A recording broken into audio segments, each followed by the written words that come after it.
Time to introduce my guests on Cricket Connected. Two men who've had the honor of representing the country. They've brought us all great laurels. One, in fact, wanted to become a soldier, if not a cricketer. Irfan Gautam, welcome to the show.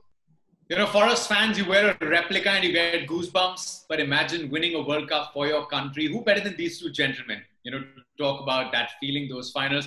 Irfan, can anything match that feeling in life? Winning a World Cup and running for that tricolour. Absolutely, nothing better. Look, every match when we play for country, there is a national anthem going on. And at that time, you don't need extra energy. That energy comes into you and then you just go in and you just compete yourself with another team. And that, I remember in 2007, we had that national anthem playing against Pakistan, playing that final, winning that moment. After winning that final, I remember me and Bhaji, we were there, 4 or 5 guys were there. I think Gautam must have that flag in his hand as well. I think everyone had flags in their hand. I remember Bhaji had flag, I had flag, and we were just facing each other, flag in one hand, and talking about the, you know, how we have made our country proud just by playing and doing really well in that World Cup final, which was happening for the first time. No better feeling. I still have goosebumps in my hands, you know, and I can just feel it. It's just a great, great feeling. It's just such a great joy for the Indian community, especially when you're outside of your country. You celebrated like that in 2011 at home as well. I think first of all, national anthem is an occasion where it makes you feel that you're an Indian. And that is the moment where you realize that you have an opportunity to do something great for the country. And then when you end up doing it, obviously there can't be any better feeling as well. And winning a World Cup, whether it was in South Africa or at home, obviously was a special moment as well. Not only for us as players, but for the entire country as well. At least we were able to bring joy on the faces of millions of Indians across the world. But again, I think national anthem is a feeling where I think anyone and everyone get those goosebumps. The reason is because not many get that opportunity to stand for a national anthem in front of 50,000 or 60,000 people, and probably the next moment will be to be representing your country at the world stage. And if you can do something special, it's an absolute honor. Gautam, of course, in present day we talk a lot about India, Pakistan rivalries. But if someone was to speak to the earlier generations, you know, Ajit Wadeka's team that went and conquered England, winning the World Cup there, that would have been the sweetest win in a rivalry for that entire generation. I'm sure. I think India-England rivalry goes long way back as well. And I think some of the most special wins have come on England soil as well. I remember one of those wins I was part of, obviously not playing 11, but I was part of the squad which we had won at Trent Bridge under Rahul Dravid as well, which was a fabulous win. That series itself was very, very fascinating as well, which we were able to throw it, obviously through it. So I think some of the wins and playing in England has always been great fun. And it's a great place to go out there and challenge your own technique, challenge your own self. Plus, trying to beat England in England has always been very special to Indian players, whether it is one-day cricket or test cricket, especially test cricket. Two of you were there when Yuvraj Singh whistled 6 times the Lagan from Stuart Broad alone. Just take us through those 6 sixes. What was it? Both of you were there. Just take me through that. Start, Irfan. Look, Jatin, I was there in the dressing room. I was about to come out to dugout, but when he started hitting those 3 sixes, first 3 sixes, I was thinking that, you know, I should go and sit on dugout, but I couldn't because he was hitting sixes by after sixes.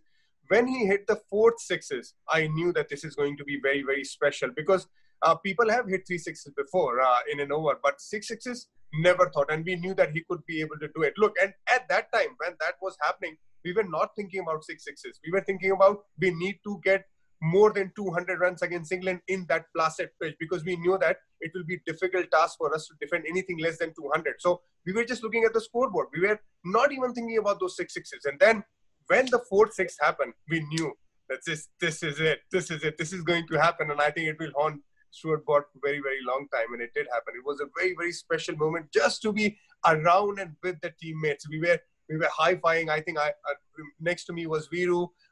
There were a lot of other teammates as well. We were just going crazy, hugging each other when he finishes 6-1. See, if anyone could do it in India, it had to be Yuvraj Singh. And it was Yuvraj Singh. I don't think so anyone else in India could do that. Or could do it in future as well. Because that is the kind of talent Yuvraj Singh had. And I don't think so I had any doubt that Yuvraj Singh did something extraordinary because that is how he was. That is the kind of player he was. And I've said it on your show as well, probably the greatest white ball cricketer India has ever produced. and probably one of the greatest finishers as well. Irfan, Gautam, no shortage. There's a plethora of records to be proud about, to be excited about. Which one still, brings in that excitement? You were there when Sachin Paji got his 100. Which one tops the list for you? Jatin, I think tops the list for me, there are two, for sure. Sachin's 100 centuries and Sachin Paji's, because I was there, I was part of it. I was part of his journey as well when he scored those centuries. And the second one, I think Rohit Sharma's those 3 double hundreds, because it's a very special achievement for one batsman to score 3 double hundred in one-day cricket, and scoring 264 runs in 300 balls game. I think it's very, very difficult to break that record for 3 times and for anyone. So I think these 2 records will always be there as an Indian, with Indian, for Indian. And it's 3 double hundreds for now. I mean, quite sure. yeah, absolutely. Be rest assured he's going to add to that tally. One record, if you talk about, which is going to stay forever, is MS Dhoni's 3 ICC trophies. I don't think so any other captain would ever be able to achieve that. I think whether it is T20 World Cup, whether it is the ICC Champions Trophy or 2011 World Cup, I think that is something which is going to stay forever. And I can bet that that's going to stay forever. I think hundreds will eventually get broken. Someone will come and probably score more double hundreds than Rohit Sharma. But I don't think so any Indian captain would be able to achieve 3 World Cups, 3 ICC trophies. So MS Dhoni is going to be there to stay forever. But the number we're focusing on today is 12 years in international cricket for Virat Kohli. The first time you saw him walk into the Indian dressing room, what struck you? I think just the confidence. I think if you've played 12 years of international cricket, you have to be a confident chap. What I felt, Jatin, was he had spark. He had won Under-19 World Cup as a captain. And when you have that confidence of winning something for India, even if it's a junior level, at the international level, you feel confident, and that was the first thing. It was there. Irfan, we know the transformation came in around that 2012 period, but even before that, I mean, he was young. Even if he had fun on the outside, it never came at the cost of cricket, right? Cricket was always, like most other great players, it was always the number one priority.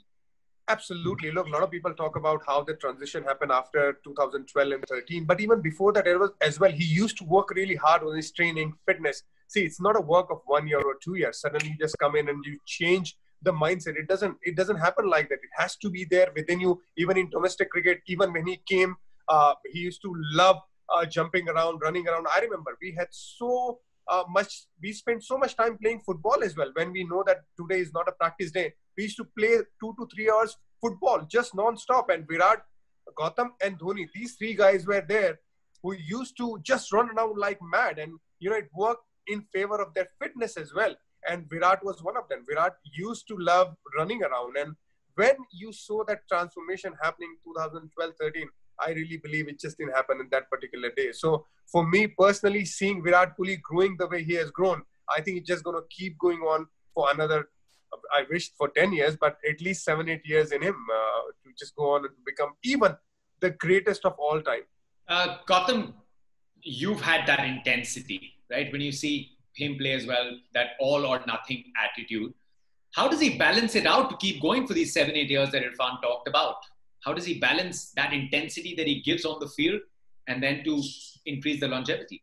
I think when you're playing for your country, you need to believe that you're one of the honored ones as well, and you've got to have that intensity. And see, everyone is different. I'm not going to say that only Virat Kohli has that intensity. I'm sure Rohit Sharma will also have the same intensity. Probably some people show it on the field. Some people want to try and be in their own zone as well, try and be in that own bubble as well, which we keep talking about these days about the bubble. So whether it's Virat Kohli, Rohit Sharma, Jasprit Bumrah, there are different individuals. But I'm sure when they walk onto the cricket field, everyone wants to give everything they've got on the field, because you're playing for your country, not playing for a club side.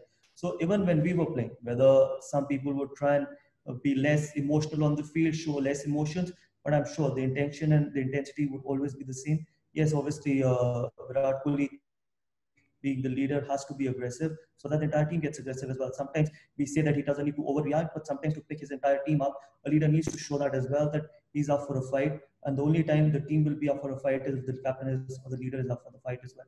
And he has a lot of that fight in him.